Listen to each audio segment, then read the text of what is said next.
Alright, guys, we made it to part 6, August. What a piece of work is a man, how noble in reason, how infinite in faculty, in form and moving, how expression and abnormal in action, how like an angel in oppression, how like a god, the beauty of the world. Shakespeare, Hamilton. North Pole. The Spud Light was a big hit at the science fair. Jack and I got an A for it. It was the first A Jack got in any class all year long, so he was psyched. All the science fair projects were set up on the table in the gym. It was the same setup as the Egyptian Museum back in December, except for this time there were volcanoes and molecule diagrams on the tables instead of pyramids and pharaohs, and instead of the kids taking our parents around to look at everybody else's artifacts, we had to stand by our table while all the parents wandered around the room and came over to us one by one. Here's the math on that one. 60 kids in the grade equals 60 sets of parents and doesn't even include grandparents, so that's a minimum of 120 pair of eyes that find their way over to me, eyes that aren't as used to me as their kids' eyes are by now. It's like how compass needles always point north, no matter which way you're facing. All those eyes are compasses, and I'm the North Pole to them. That's why I still don't like school events that include parents. I don't hate them as much as I did at the beginning of the school year, like the Thanksgiving sharing festival. That was the worst, I think. That was the first time I had to face the parents all at once. The Egyptian Museum came after that, but that one was okay because I got to dress up as a mummy and nobody noticed me. Then came the winter concert, which I totally hated because I had to sing in the chorus. Not only can I not sing, but it felt like I was on display. The New Year art show was quite as bad, but it still wasn't quite as bad, but it was still annoying. They put up our artwork in the hallway all over the school and had the parents come and check it out. It was like starting school all over again, having unsuspecting adults pass me on the stairway. Anyway, it's not that I care that people react to me like I've had a gazillion times. I'm used to that by now. I don't let it bother me. It's like when you go outside and it's drizzling a little. You don't put on boots for a drizzle. You don't even put your umbrella. You walk through it and barely notice your hair getting wet. But when it's a huge gym full of parents, that drizzle becomes like this total hurricane. Everyone's eyes hit you like a wall of water. Mom and Dad hang around my table a lot, along with Jack's parents. It's kind of funny how parents actually end up forming the same little groups their kids form, like my parents and Jack's and Summer's mom all like and get along with each other. And I see Julian's parents hang out with Henry's parents and Miles' parents, and even the two Max's parents hang out together. It's so funny. I told Mom and Dad about it later when we were walking home, and they thought it was a funny observation. I guess it's true that like seeks like, said Mom. The Augie doll. For a while, the war was all we talked about. February was when it was really all at its worst. That's when practically nobody was talking to us, and Julian had started leaving notes in our lockers. The notes to Jack were stupid, like "you stink, big cheese," and "nobody likes you anymore." I got notes like "freak." Another one said "get out of our school, orc." Summer thought we should report the notes to Miss Rubin, who was the middle school dean, or even Mr. Tushman, but we thought that would be like snitching. Anyway, it's not like we didn't leave notes too, though ours weren't really mean. They were kind of funny and sarcastic. One was, "You're so pretty, Julian. I love you. Will you marry me? Love, B-ball." Another one was, "Love your hair. XOXO B-haw." Another one was, "You're a babe. Tickle my feet. XO B-law." Beulah was a made-up name that me and Jack came up with. She had really gross habits like eating green stuff in between her toes and sucking on her knuckles, and we figured someone like that would have a real crush on Julian, who looked and acted like someone in a Kids Pop commercial. There was also a couple of times in February when Julian, Miles, and Henry played tricks on Jack. They didn't play tricks on me, I think because they knew that if they got caught bullying me, it would be big time trouble for them.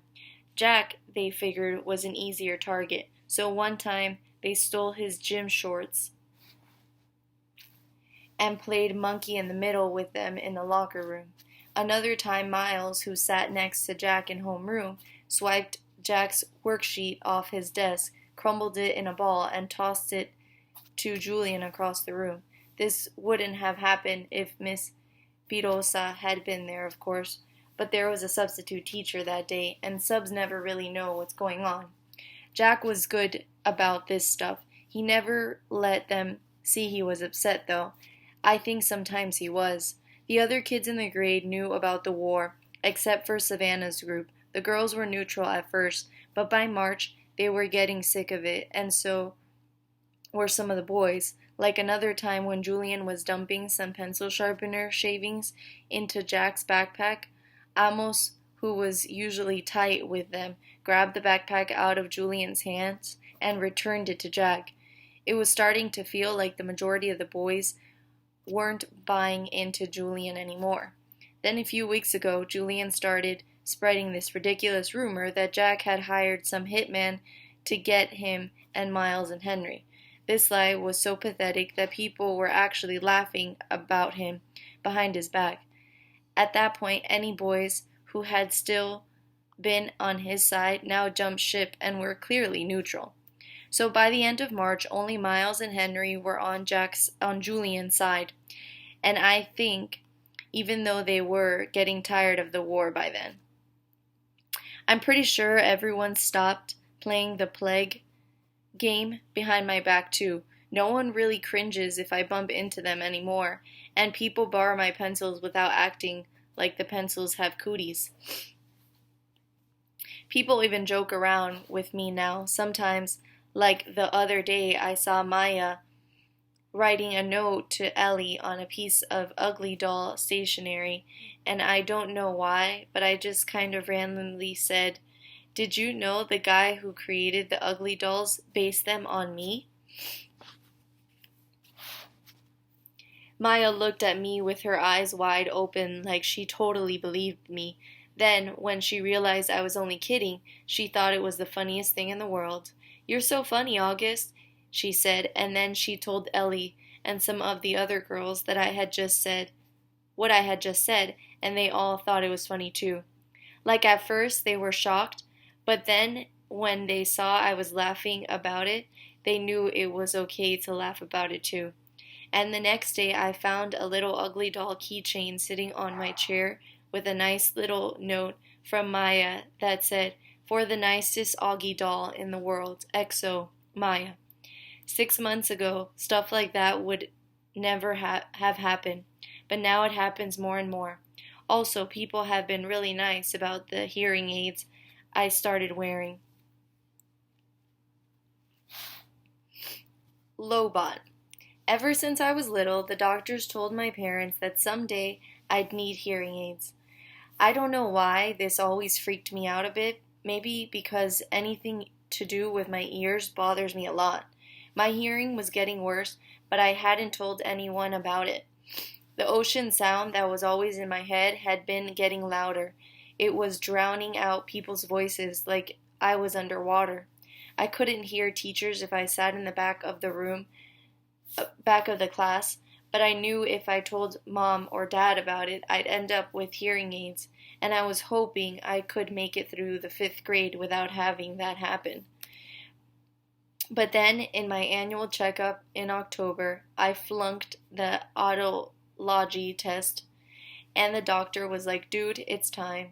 And he sent me to a special ear doctor who took impressions of my ear. Out of all my features, my ears are the ones I hate the most. They are like tiny closed fists on the sides of my face. They're too low on my head, too. They look like squash pieces of pizza dough sticking out of the top of my neck or something. Okay, maybe I'm exaggerating a little, but I really hate them. When the ear doctor first pulled the hearing aids out for me and Mom to look at, I groaned. I am not wearing that thing, I announced, folding my arms in front of me. I know they probably look kind of big, said the ear doctor, but we had to attach them to the headband because we had no other way of making them so they'd stay in your ears. See, normal hearing aids usually have a part that wraps around the outer ear to hold the inner bud in place.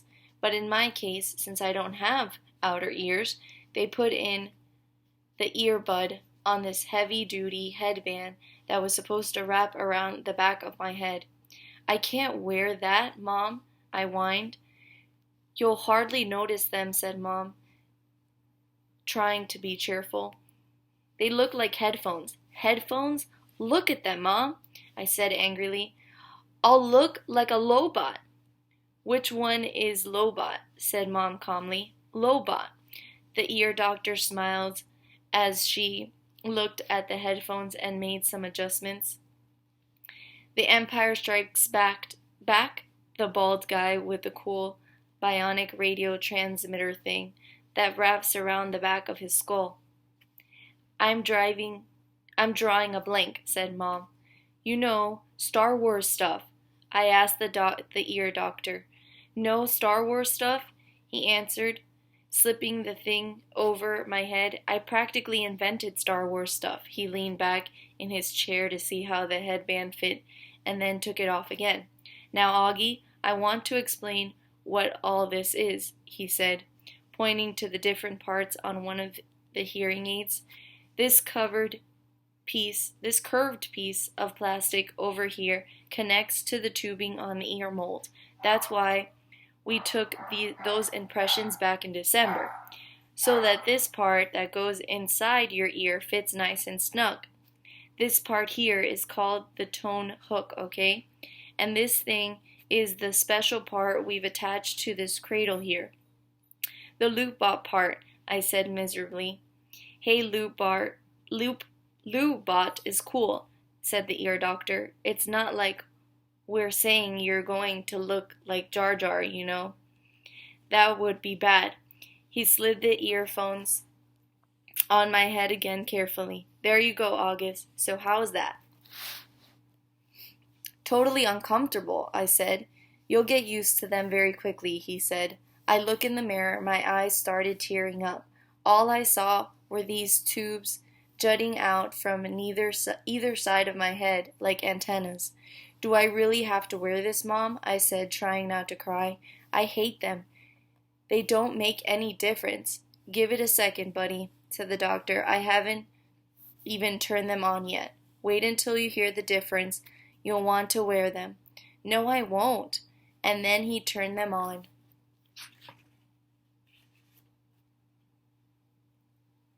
Hearing brightly.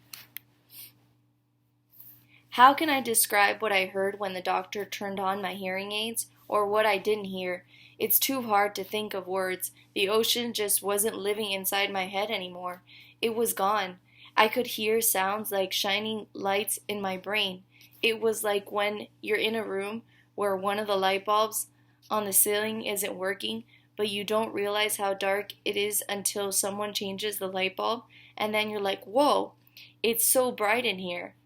I don't know if there's a word that means the same as bright in terms of hearing, but I wish I knew because my ears were hearing brightly now. How does it sound, Augie? Said the ear doctor. Can you hear me okay, buddy? I looked at him and smiled, but I didn't answer. Sweetie, do you hear anything different? Said Mom. You don't have to shout, Mom. I nodded happily. Are you hearing better? Asked the ear doctor. I don't hear that noise anymore, I answered. It's so quiet in my ears. The white noise is gone, he said, nodding. He looked at me and winked. I told you you'd want to hear, August. He made more adjustments on the left hearing aid. Does it sound very different, love? Mom asked. Yeah, I nodded. It sounds lighter. That's because you have bionic hearing now, buddy. And the ear doctor adjusted the right side. Now touch here. He put my hand behind the hearing aid. Do you feel that? That's the volume. You have to find the volume that works for you. We're going to do that next. Well, what do you think? He picked up a small mirror and put me looking in the big mirror at now the hearing aids looked in the back of how the hearing aids looked in the back. My hair covered most of the headband. The only part that peeked out was the tubing. Are you okay with your new bionic lowbot hearing aids? The ear doctor asked, looking in the mirror at me. Yeah, I said, thank you. Thank you so much, Dr. James, said Mom. The first day I showed up at school with the hearing aids, I thought kids would make a big deal about it, but no one did. Summer was glad I could hear better, and Jack said it made me look like an FBI agent or something. But that was it. Mr. Brown asked me about it in English class, but it wasn't like, what the heck is that thing on your head? It was more like, if you ever need me to repeat something, Augie, make sure you tell me, okay? Now that I look back, I don't know why I was so stressed about it all the time.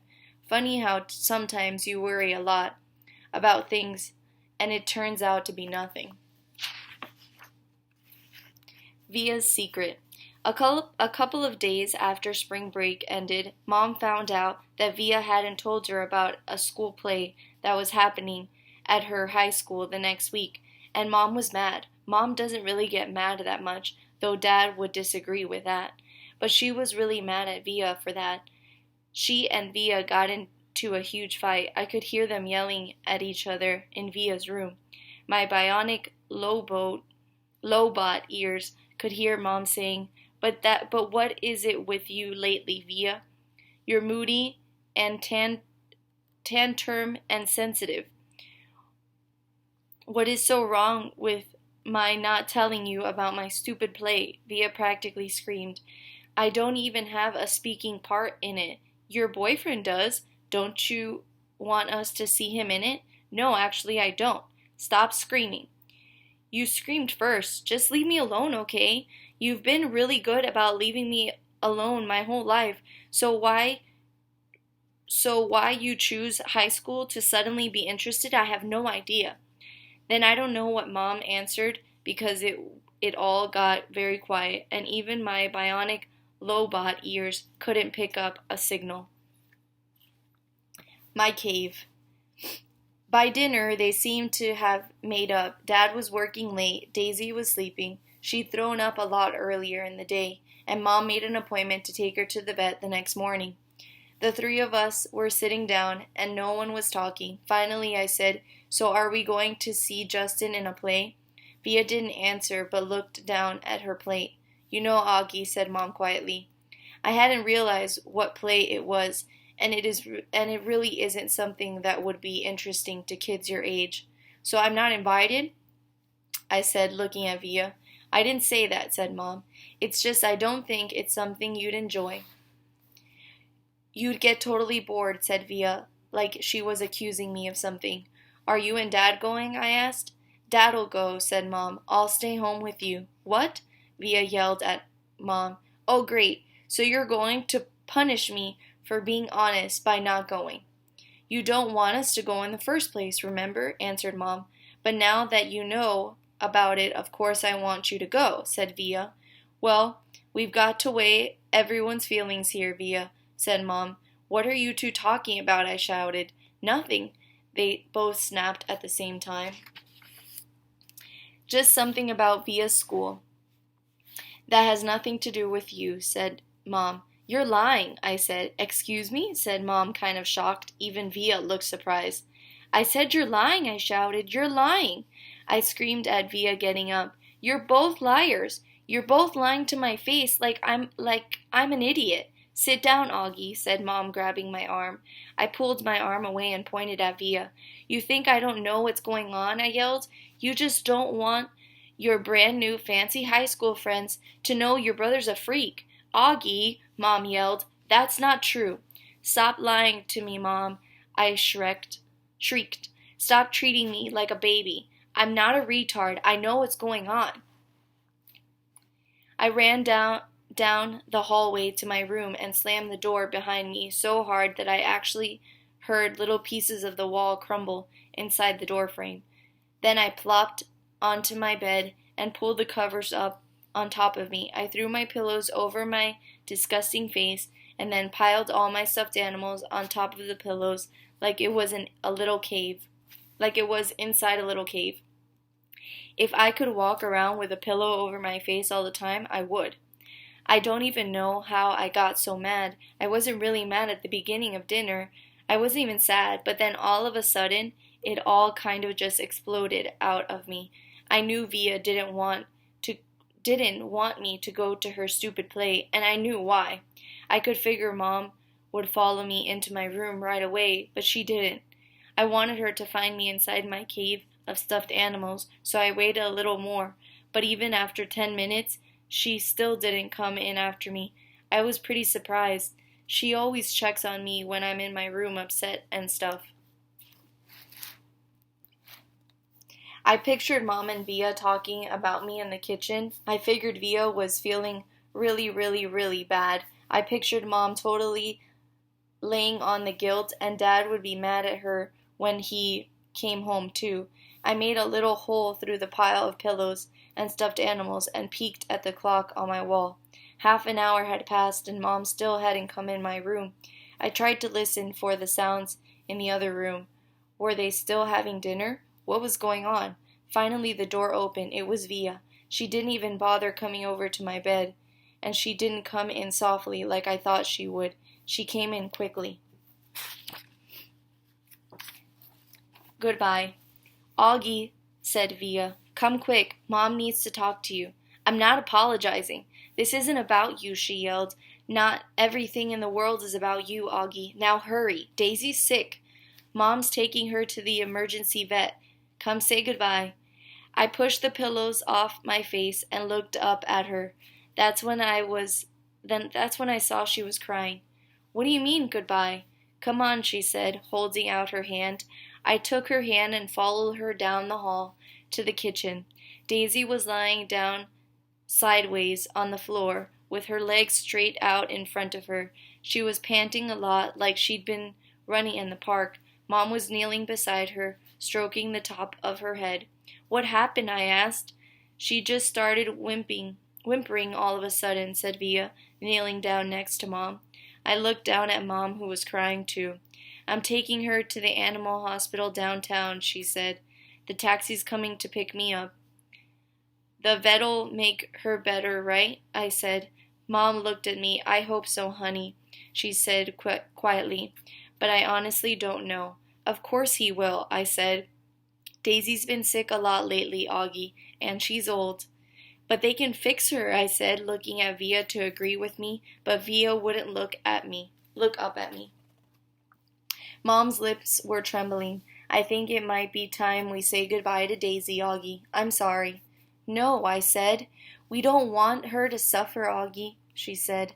The phone rang. Via picked it up, said, okay, thanks, and then hung up. The taxi's outside, she said, wiping her tears with the backs of her hands. Okay, Augie, open the door for me, sweetie, said Mom, picking Daisy up very gently like she was a huge, droopy baby. Please, no, Mom, I cried, putting myself in front of the door. Honey, please, said Mom. She's very heavy. What about Daddy? I cried. He's meeting me at the hospital, Mom said. He doesn't want Daisy to suffer, Augie. Via moved me away from the door and held it open for Mom. My cell phone's on if you need anything, Mom said to Via. Can you cover her with the blanket? Via nodded, but she was crying hysterically now. Say goodbye to Daisy, kids, Mom said. tears streaming down her face. I love you, Daisy, Via said, kissing Daisy on the nose. I love you so much. Bye, little girlie, I whispered into Daisy's ear. I love you. Mom carried Daisy down the stoop. The taxi driver had opened the back door, and we watched her get in. Just before she closed the door, Mom looked up at us standing by the entrance to the building, and she gave us a little wave. I don't think I've ever seen her look sadder. I love you, Mommy, said Via. I love you, Mommy, I said. I'm sorry, Mommy. Mom blew a kiss to us and closed the door. We watched the car leave, and then Via closed the door. She looked at me a second, and then she hugged me very, very tight while we both cried a million tears.